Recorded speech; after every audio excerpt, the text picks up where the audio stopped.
আপনার ইবাদতে আল্লাহর কোনো উপকার নাই, আপনার গুনাহে আল্লাহর কোনো ক্ষতি নাই। আপনি যদি ইবাদত করে ফাস্ট হয়ে যান, আপনি খুশি হবেন, আপনি সফল কাম।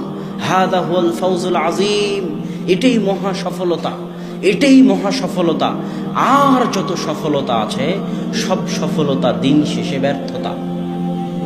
ক্লাসের ফার্স্ট হয়ে যাওয়া দিন শেষে ব্যর্থতা, বিশাল চাকরি দিন শেষে ব্যর্থতা, এগুলোর কোনো বাস্তবতা নেই। আর কিয়ামতের মাঠে সফল হয়ে যাওয়া আসল সফলতা, মহা সফলতা। তাই মানুষের উচিত কিয়ামতের মাঠে সফল হওয়ার চেষ্টা করা, কিয়ামতের মাঠে ফার্স্ট হওয়ার চেষ্টা করা, কিয়ামতের মাঠে জান্নাত পাওয়ার চেষ্টা করা। যখন রাসূল সাল্লাল্লাহু আলাইহি ওয়াসাল্লাম ইয়াসিরের পরিবার সুমাইয়া রাদিয়াল্লাহু তাআলা আনহা, তার ছেলে আম্মার, তার স্বামী ইয়াসির, তাদের উপর যখন আবু জেহেল অত্যাচার করতেছিল, তখন আল্লাহ রাসূল তাদের সান্ত্বনা দিয়ে বলেছিলেন, সবরান ইয়া আলা ইয়াসির ইন্না মাউইদাকুমুল জান্নাহ।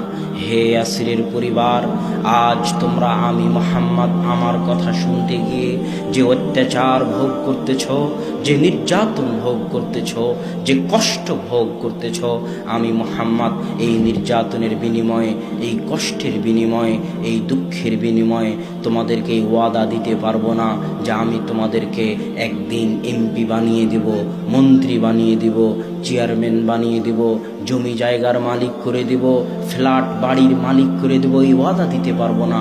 তবে আমি মুহাম্মদ এতটুকু বলতে পারি, ইন্না মাউইদাকুমুল জান্নাহ। আজকে অত্যাচার, জুলুম, নির্যাতনের উপর যদি তোমরা ধৈর্য ধারণ করো, তাহলে কিয়ামতের মাঠে আমি তোমাদেরকে জান্নাত নিয়ে দেব।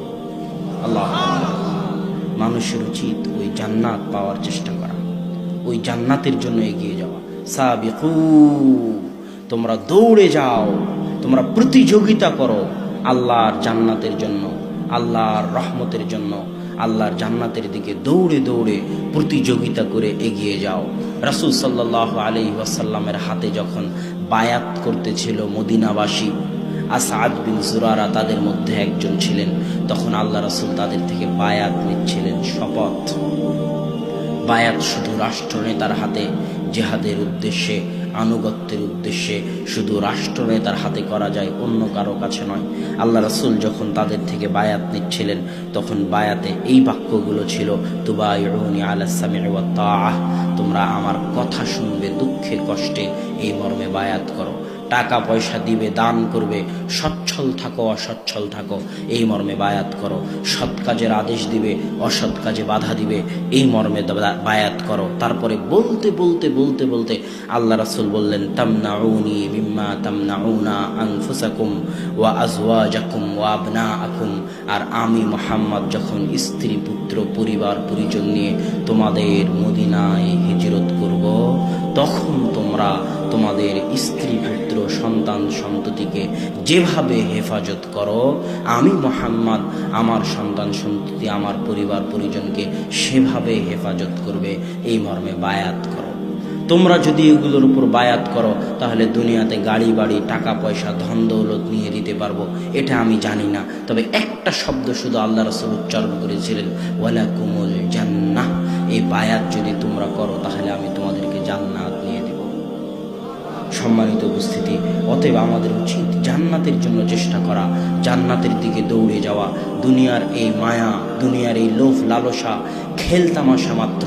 আল্লাহ কোরআনে উদাহরণ দিয়ে বলেছেন, একটা ছোট্ট বাচ্চা নদীর ধারে গিয়ে যেমন পুতুল তৈরি করে, বাড়ি তৈরি করে বালি দিয়ে, খেলা শেষ হলো ওই বাড়িটা ভেঙে দিয়ে চলে আসে। ওই বাড়ির মূল্য ওই ছোট বাচ্চার নিকটে যত, এই সারা দুনিয়ার মূল্য আল্লাহর নিকটে ততটুকুও নয়। ইন্নাদ দুনিয়া লাইবুন ওয়া লাহিব, খেলতামাশার বস্তু দুনিয়া। তাই দুনিয়ার এই খেলতামাশার পিছনে না ছুটে, এটা আমাদের জীবনের লক্ষ্য উদ্দেশ্য নয়।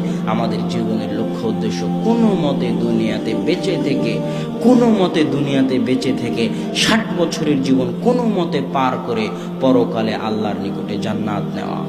আল্লাহ তুমি আমাদের তৌফিক দান করো, আল্লাহুম্মা আমিন। এই বলে আজকের সংক্ষিপ্ত বক্তব্য এখানেই শেষ করতেছি। ওয়া আখিরু দাওয়ানা আনিল হামদুলিল্লাহি রাব্বিল আলামিন।